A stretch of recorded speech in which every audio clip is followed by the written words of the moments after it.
Selamat siang, Assalamualaikum warahmatullahi wabarakatuh. Salam sejahtera, jurnalis Transkon Media. Saat ini berada di Magelang, Jawa Tengah, tepatnya di jembatan Tangsi Borobudur. Di sini kita akan melihat bahwa bendungan Tangsi adalah untuk mengairi irigasi di areal yang melewati wilayah Borobudur, dan infrastruktur pembangunannya sudah tertata, sudah bagus.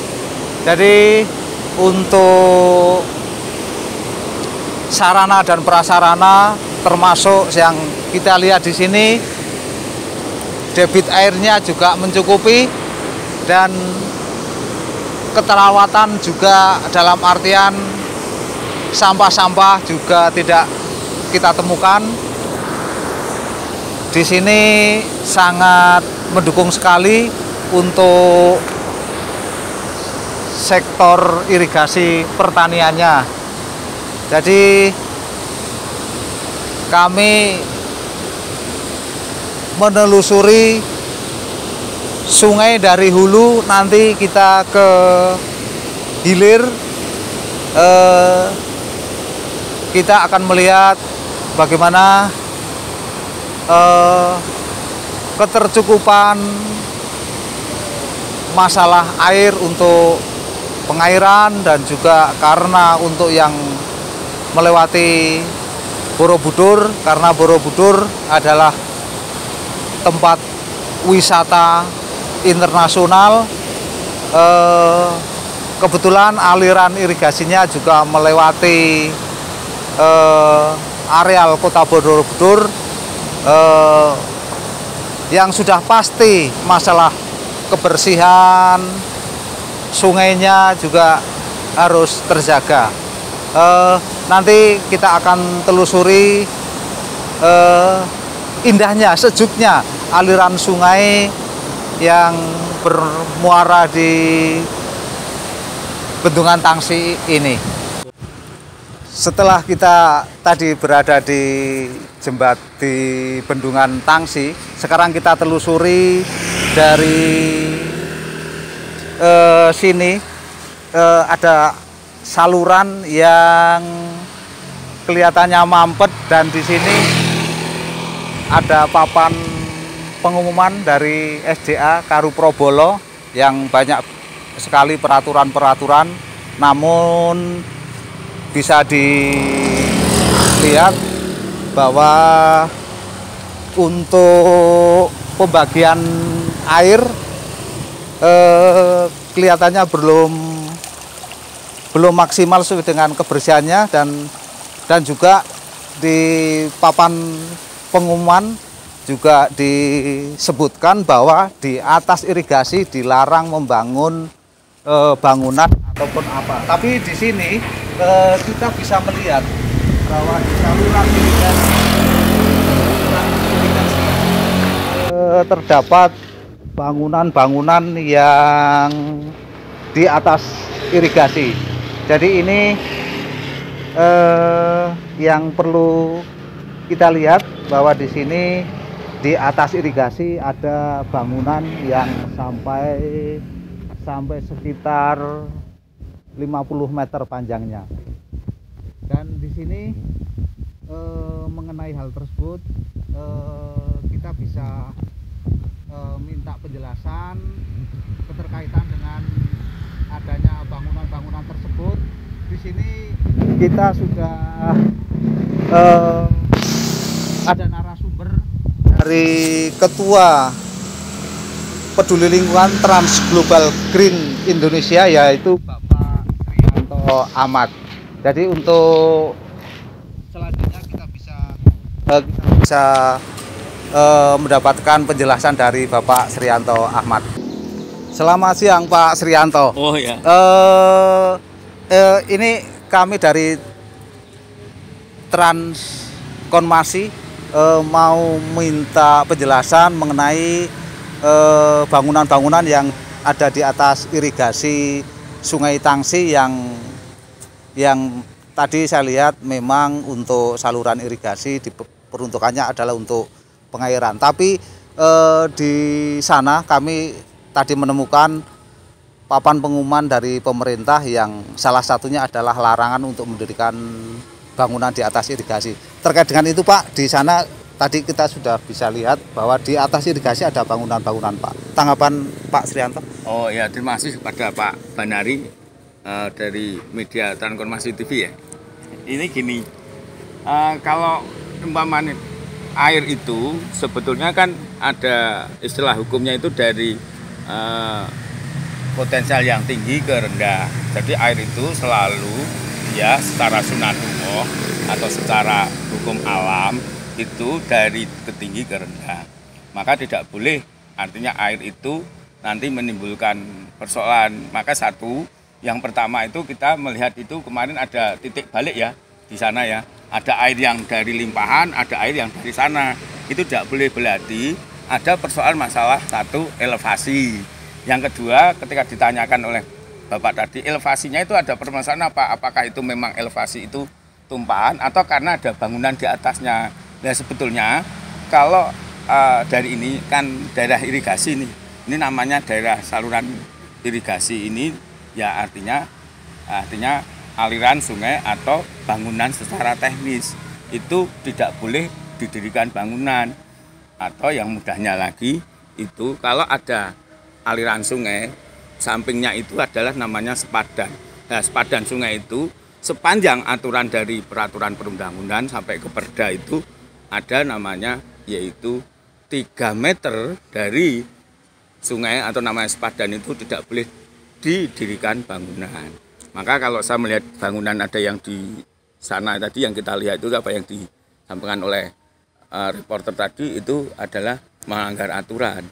Baik secara peraturan perundangan hubungannya dengan izin bangunan, yang kedua hubungannya dengan peraturan perundangan hubungannya dengan sungai. Ada keterkaitannya dengan tata ruang apa tidak Nah, Pak? ini harus tata ruang. Makanya ini tata ruang ini sekarang ini kan mau dirancang, ada mau raperda tata ruang ini RTW. Ya makanya nanti kita sebagai lembaga lingkungan hidup ini kami akan mau bertanya ke PUPR ini nanti tata ruangnya seperti apa. Nah, kita sebagai masyarakat itu salah satu persyaratan buat perundangan dari sisi undang-undang, dari sisi tadi nanti sampai ke peraturan pemerintah, terus ke peraturan gubernur, peraturan kabupaten atau perda itu harus mengacu pada asas-asas peraturan yang baik. Dan salah satunya apa? Yaitu public hearing atau publikasi. Nah, seperti ini kita harus sebelum peraturan perundangan perda itu didengungkan, ya kita harus uji publiknya seperti apa. Makanya saya ingin nanti tanya dokumennya ke PUPR atau di bagian legislatif ya seperti apa. Jangan sampai seperti ini nanti mengganggu ini, karena nanti mengganggu aliran sungai, otomatis tidak boleh dibangun bangunan seperti ini. Tadi kita di bendungan atas di Tangsi Pak, kan ya. itu pembangunannya baru. Ya. Terus untuk mengenai proyek, kapan itu proyeknya dilaksanakan Pak? Ya itu proyek tahun ini ya. Kelihatannya sudah ada PHO atau saya kurang tahu. Tapi yang membangun itu adalah proyek dari provinsi ya, Tata Ruang Pangeran Provinsi. Proyek pemenang dari Semarang. Dan itu pun pemenang proyeknya itu dan saat itu ada dugaan itu proyek yang di sana kantornya itu ada dugaan kita di sana Jalan Jatisari itu nggak ada. Tapi mogalah nanti kita klarifikasi. Panjenengan lah situ sebagai wartawan nanti yang akan klarifikasi. Harapan Bapak untuk sarana dan prasarana sungai yang telah dibangun, terus harapan Bapak untuk bisa mencapai kemakmuran untuk pengairan sawah, bagaimana Pak? Ya ini sebetulnya banyak sekali yang namanya proyek di Indonesia, terutama pengairan ini banyak sekali kendala. Contohnya satu kemarin ketika kita wawancara di daerah Pasuruan sama bagian pengamat sungai ya Pak Petrus, itu daerah Pasuruan itu sudah dibangun tinggi, bahkan tidak ada airnya sampai sekarang, walaupun sekarang sudah artinya musim rendeng atau musim hujan. Nah, berikutnya padahal dibangun itu dengan anggaran biaya yang banyak, bahkan sampai sekarang rekomendasi yang dari negara maupun Dirjen maupun dari BWSO maupun dari provinsi belum ada yang turun. Ini kendalanya apa sampai sekarang? Berarti ini kan hubungannya dengan masyarakat, dengan pemerintah ini terjadi putus, terjadi misling. Berarti ketika masyarakat sudah menyampaikan lewat media, lewat saluran-saluran, tapi dari pihak pemerintah belum menanggapi. Gitu. Nah, ini makanya butuh suatu komunikasi yang intensif antara pemerintah, antara masyarakat, LSM dan juga media, itu saling melakukan yang sama, saling social control gitu. Terima kasih Pak Srianto atas waktu dan penjelasannya. Ya. Terima kasih Pak, selamat siang. Sama-sama.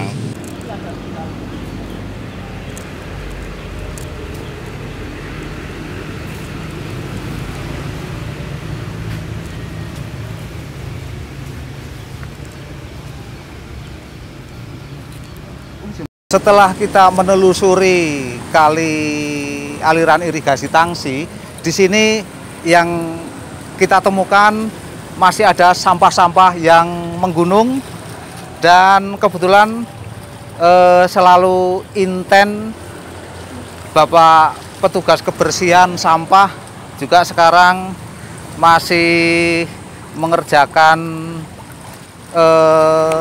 tanggung jawabnya membersihkan sampah dari kali. Tapi yang kita lihat di sini kelihatannya tidak rutin dalam pengambilan sampahnya. Kalau untuk petugas yang langsung menangani, ini kebetulan kita lihat bahwa ada bapak-bapak yang masih memungut sampah-sampah yang diselokan. Pak, nuwun sewu Pak, kalian Pak sinten Pak? Pak Ari. Derek minta tolong jenengan membersihkan sampah tiap hari je Pak? Ya setiap hari habis kerja, tapi yang jatah ini lagi jatah libur. Oh, lagi jatah libur ya. Terus jenengan menggantikan gitu je. Ya. Tapi ini bukan lokasi saya ini. Oh, bukan lokasi panjenengan nggih. Untuk pengambilan sampah yang sudah menumpuk berapa hari sekali, Pak? Wah, kalau yang itu kurang tahu ya. Saya cuma naik ke ini aja.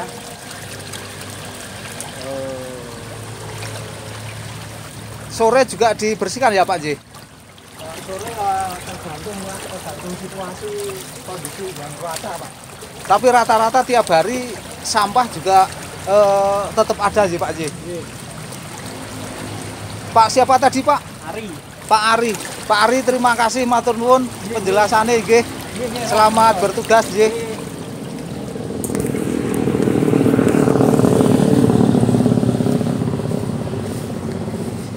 Di kawasan Borobudur yang notabene adalah kawasan nasional dari situs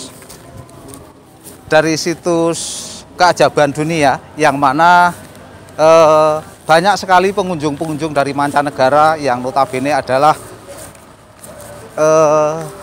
untuk menjaga kebersihan. Tentu ada yang terkait, tetapi di sini masih kita temukan tadi sampah-sampah yang menggunung, terus selokan-selokan yang mampet, terus ada lagi tadi yang pembangunan di atas irigasi.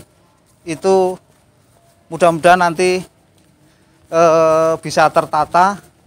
Dan berhubungan dengan sampah, kita akan menemui pegiat sungai, yaitu Bapak Petrus Widiatno, yang saat ini sudah kita undang untuk dimintai konfirmasinya Dan sebentar lagi kita mau